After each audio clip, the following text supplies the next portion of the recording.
So from the 1870s onward, when true Christians began to organize themselves as a group, we can again identify the political powers that fill the roles of the King of the North and King of the South.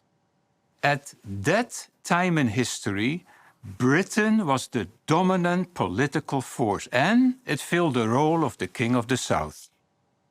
Amazingly, it was also in the 1870s that the German Empire emerged and soon began to challenge Britain for world domination.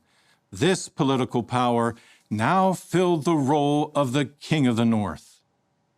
Daniel 11, verse 25 and 26 indicate that the two kings would clash and that the King of the North would lose many soldiers in the battle. And that is exactly what happened during World War I. And it was during that war that Britain and its close ally, the United States, forged a special bond. So, from this point on, during these last days, the Anglo-American power has been the King of the South. That brings us to our second point. How has Daniel chapter 11 been fulfilled from that time onward until recent times? During World War I, the King of the North and the King of the South persecuted those of God's people who refused to fight in the war.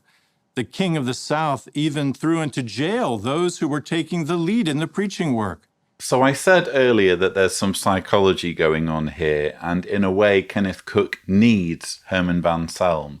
He needs someone else in the room to lend an air of credibility to what is otherwise utter nonsense. And it's all coming out in the wash now, isn't it? They are blatantly misapplying scripture and twisting it to support their authority, to support the credibility of their organization by hook or by crook.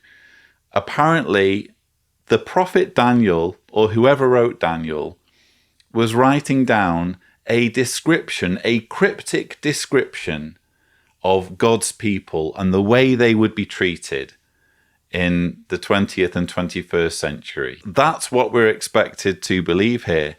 And you'll notice Ken Cook there saying, the King of the South even threw into jail those who were taking the lead in the preaching work.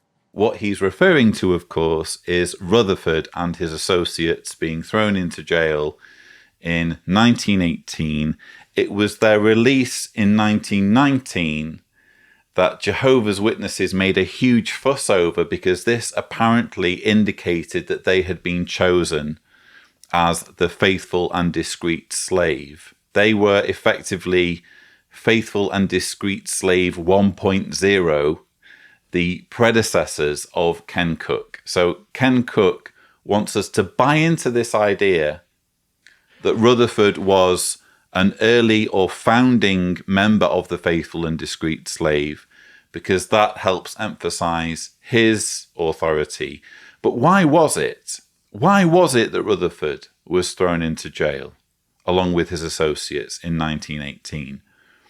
Well, I go into this in some detail in my book, The Reluctant Apostate. And it's interesting that obviously Jehovah's Witnesses have their narrative. They whitewash the whole thing and make it out to be purely about persecution, purely about, again, stamping down on a religious minority. And no doubt there was a bit of that. Interestingly, they were charged under the 1917 Espionage Act, which is the same act, if you're interested in having this as a pub quiz question at some point, the same act that was used against Edward Snowden. So it was this legislation by which Rutherford and his associates were thrown into jail in 1918. But why were they thrown into jail? Well, again, I go into this in more detail in my book.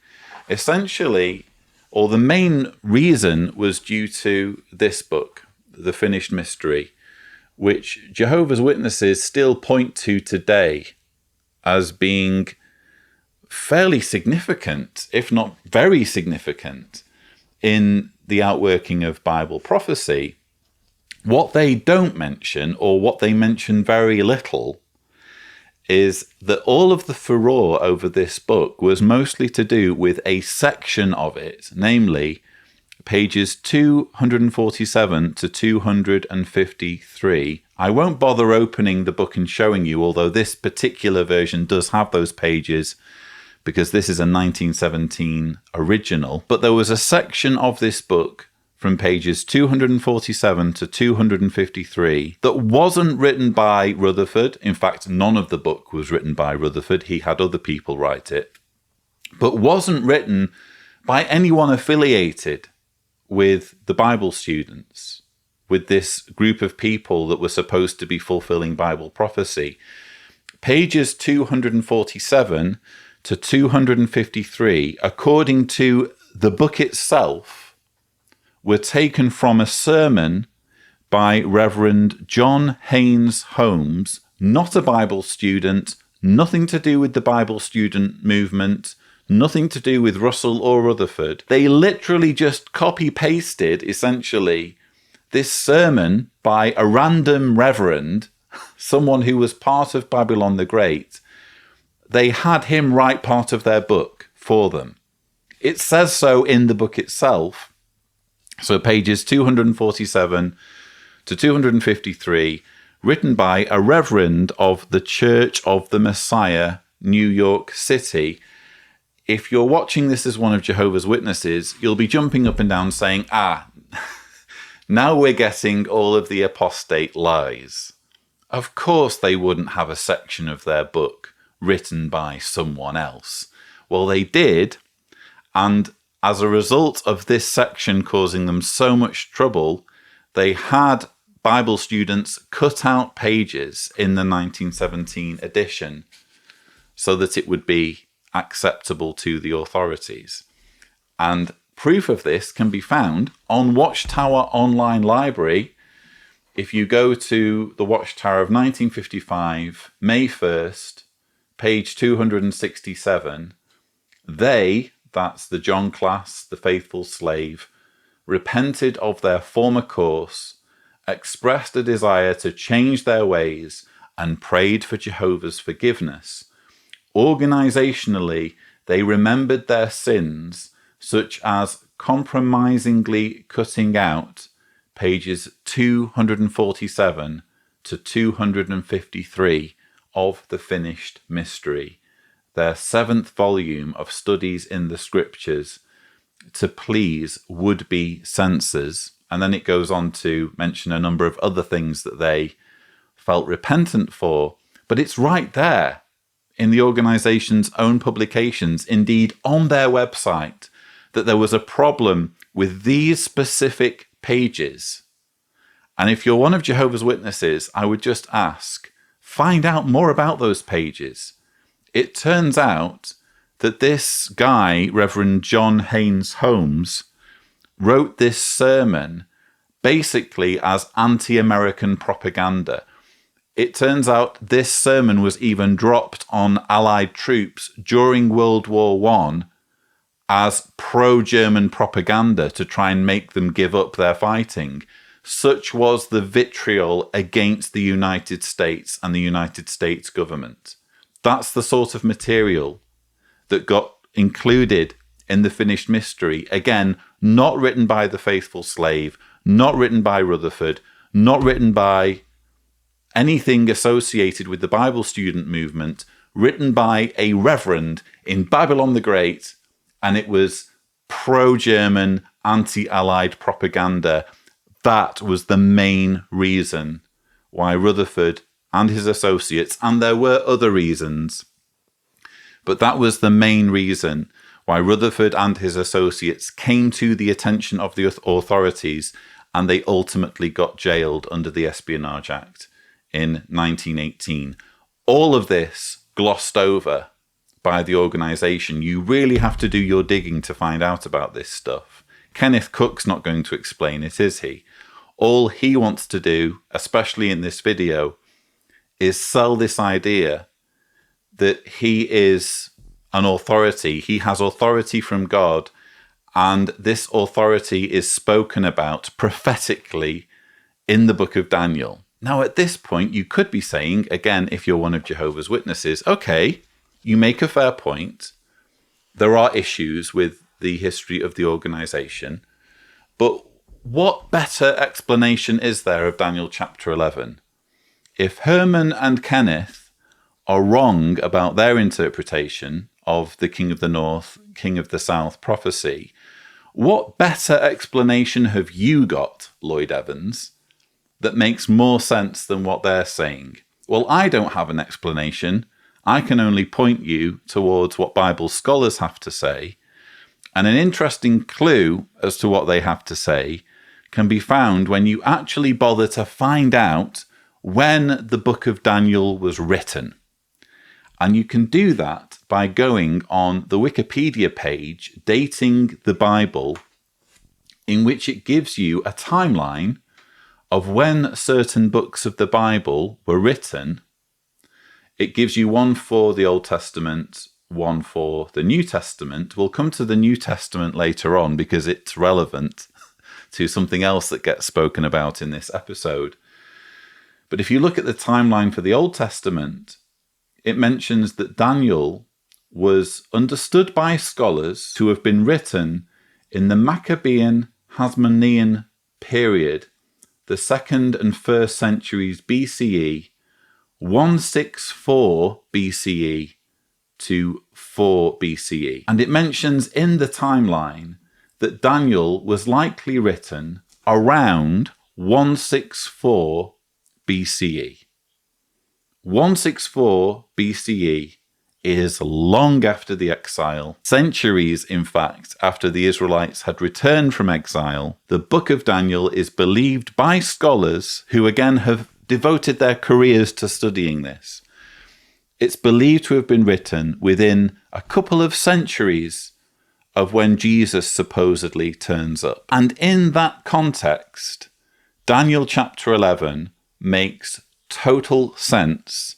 It's describing, again, events in history following the breakup of the empire of Alexander the Great.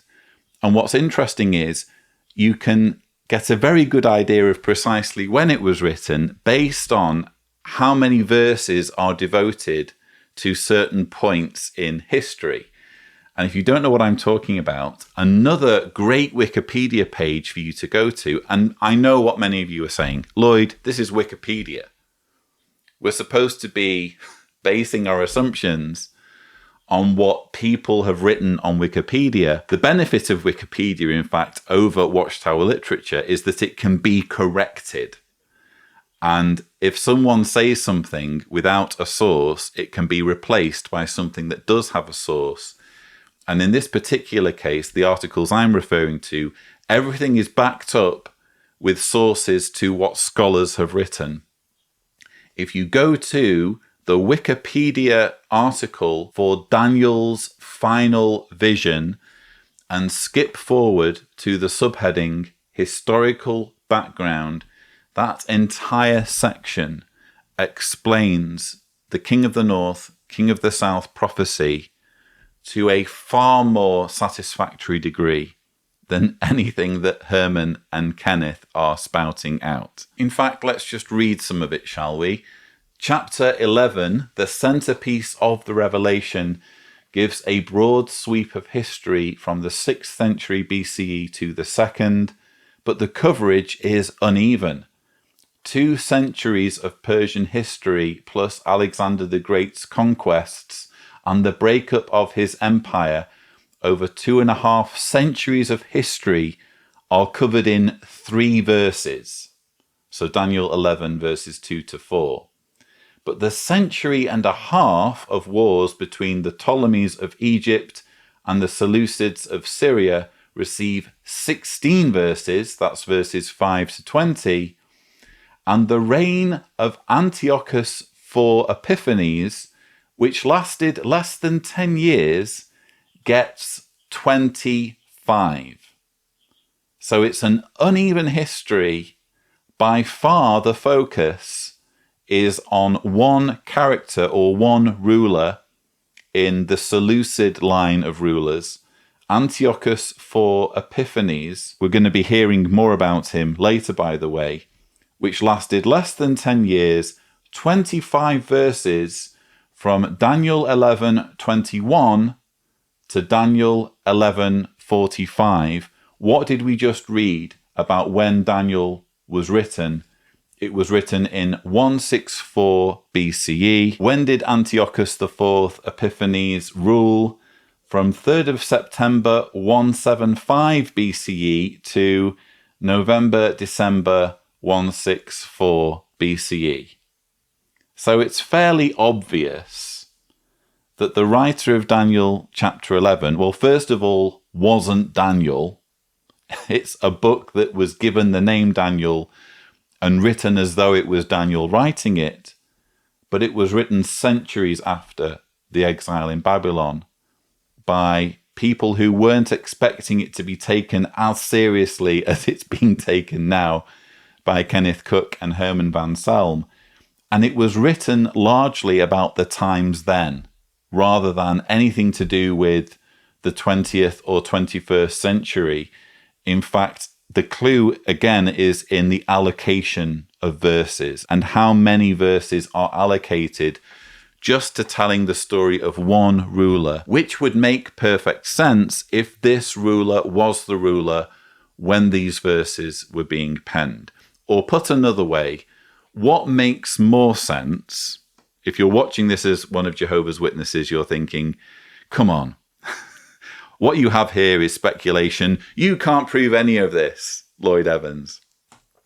Well, you can't prove that Daniel 11 is talking about Charles Taze Russell and about Rutherford's imprisonment in 1919. Anyway, you could be legitimately arguing, Lloyd, you're repeating what Bible scholars have to say, but how can they be sure of any of this?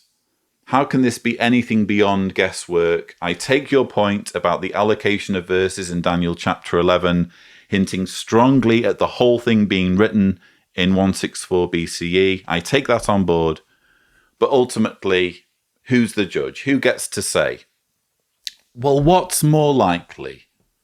That this was written in 164 BCE, describing the times then in prophetic language, as though it was being prophesied or had been prophesied by Daniel centuries earlier in Babylon.